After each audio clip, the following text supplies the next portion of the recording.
Hi, this is Stephanie Miller from The Stephanie Miller Show. Please enjoy this exclusive clip from my show on Political Voices Network. It's created in response to Congresswoman-elect McBride. 100%. And But should legislation be created targeted at one specific person? It doesn't mention anyone in the legislation, but you've said it was aimed at her. No, I have said it's a result of this. I'm not going to allow biological men into women's private spaces. I will stand in the brink and stand in the way of anyone on the radical left who thinks that it's okay for a penis to be in a women's locker room or a bathroom or a changing room. Hell no. I am not going to stand for it. And the speaker said it would be in the House rules package. If it's not, I will be ready with a motion, a privileged motion to force a vote on this. This is not okay. By the way, so have they done one thing on inflation, which supposedly this whole election was about? No, it's about bullying a trans lawmaker.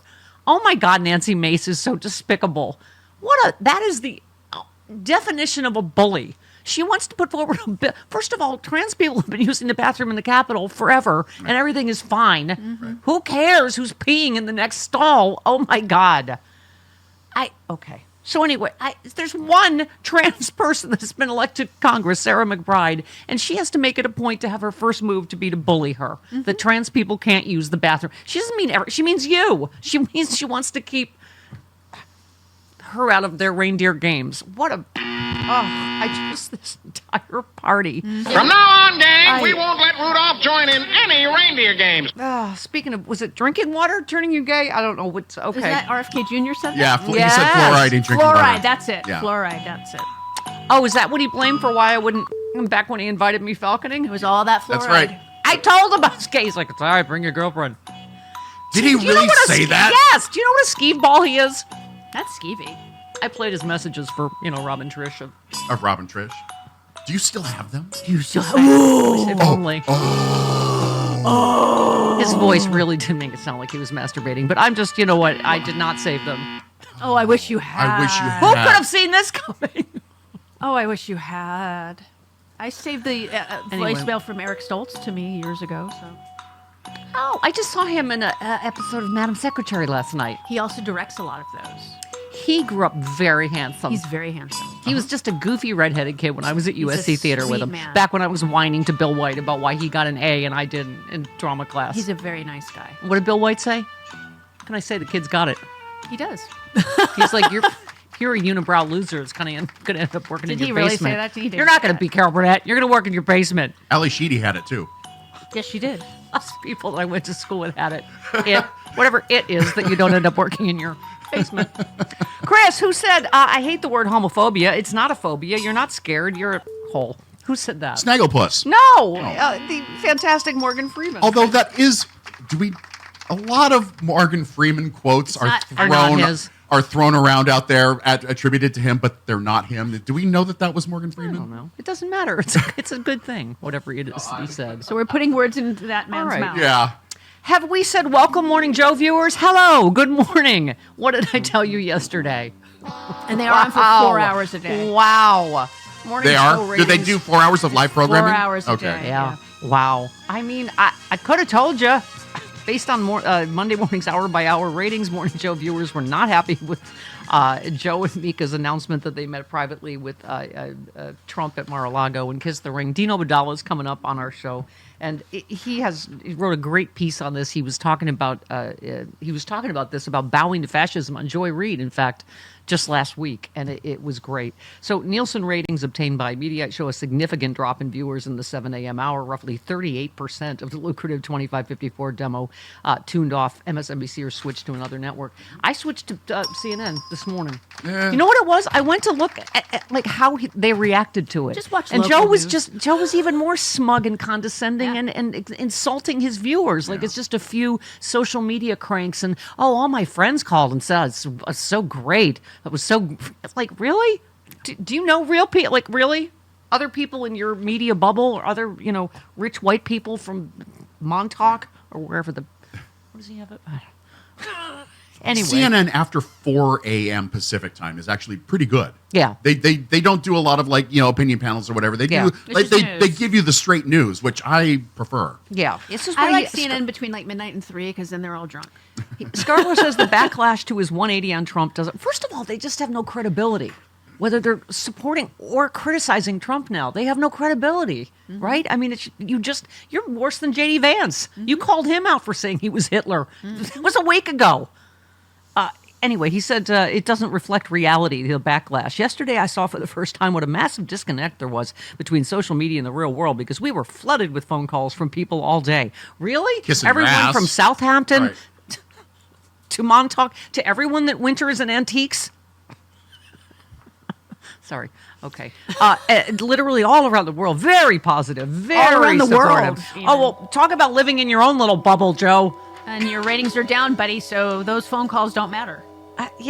Who is it? Oh, Ron Filipowski, our friend, said, my friends called me and told me it was cool. So the millions of people on social media who used to watch our show on occasion who are upset and vowed to never watch it again are all idiots. Yeah, that was a great response.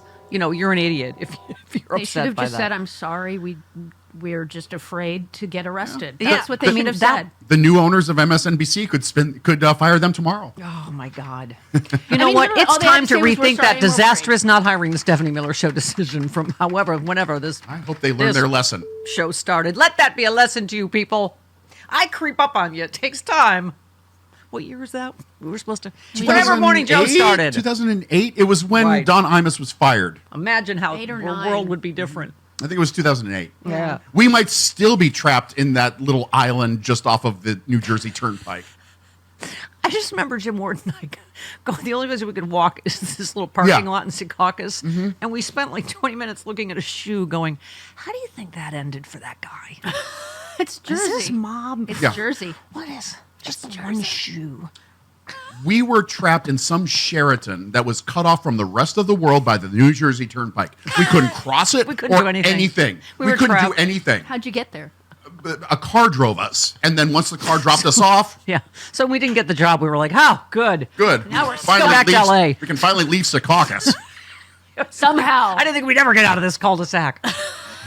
Yes, the reporting, a pair of sources privy to behind-the-scenes decision-making told CNN that Scarborough and Brzezinski were credibly concerned they could face government and legal harassment from the incoming Trump administration. Oh, well, welcome to the club. They should Man have up. said that. Ball up over there. Jesus. That's what they This should have kind of said. cowardice is how we got here in the first place. You just tell Mika to grow some balls. Yes. Okay. Yeah. Know your value. Grow some balls.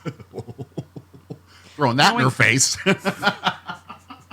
Knowing that Trump has threatened retribution against his perceived political opponents and that Trump promoted lies about Scarborough and Brzezinski in the past, they decided to reach out to the president-elect. Oh, my God. How many people have called them reek on social media?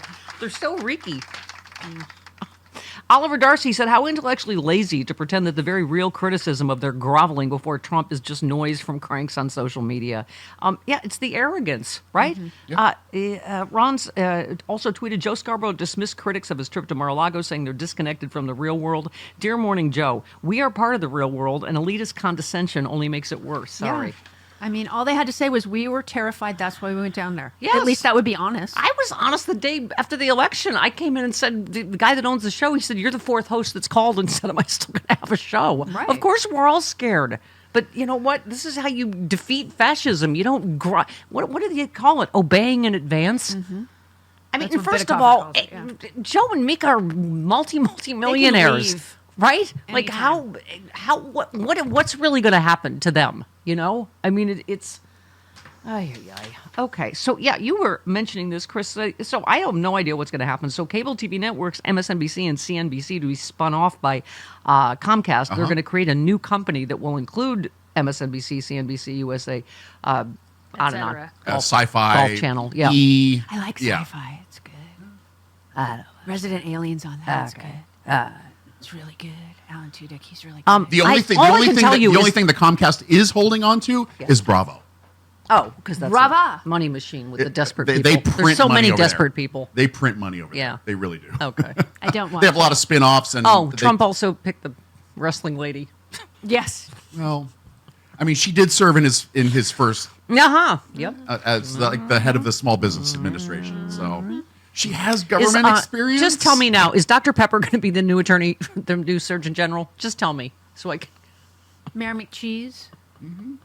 And He RFK knows Hannibal basically did Lecter's eat. not a real guy, right? And apparently RFK did eat the McDonald's. Of course he did. Well, He yeah. would eat if Trump told him to. And you know what that's all about? Same thing all of this is about, making people grovel. It's because Bobby Kennedy called the food on the plane poison. So Trump made him do that photo op and eat it. You're right. I'm not going to believe he ate the McDonald's until someone asks him on camera, did you eat that McDonald's? I think, didn't Johnson rat him out? Somebody ratted him out.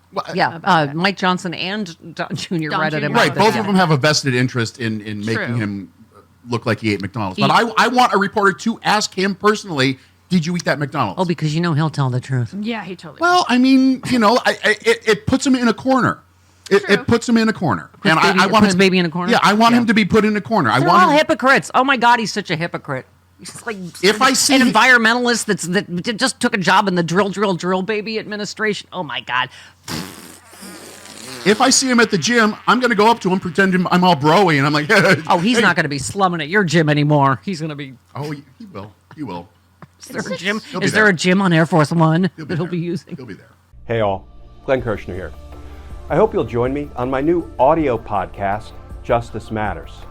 I'll be using my 30 years as a federal prosecutor and Army JAG to unpack, break down, and explain the legal issues of the day, particularly where the legal intersects with the political. Please look for Justice Matters with Glenn Kirshner wherever you generally get your podcasts.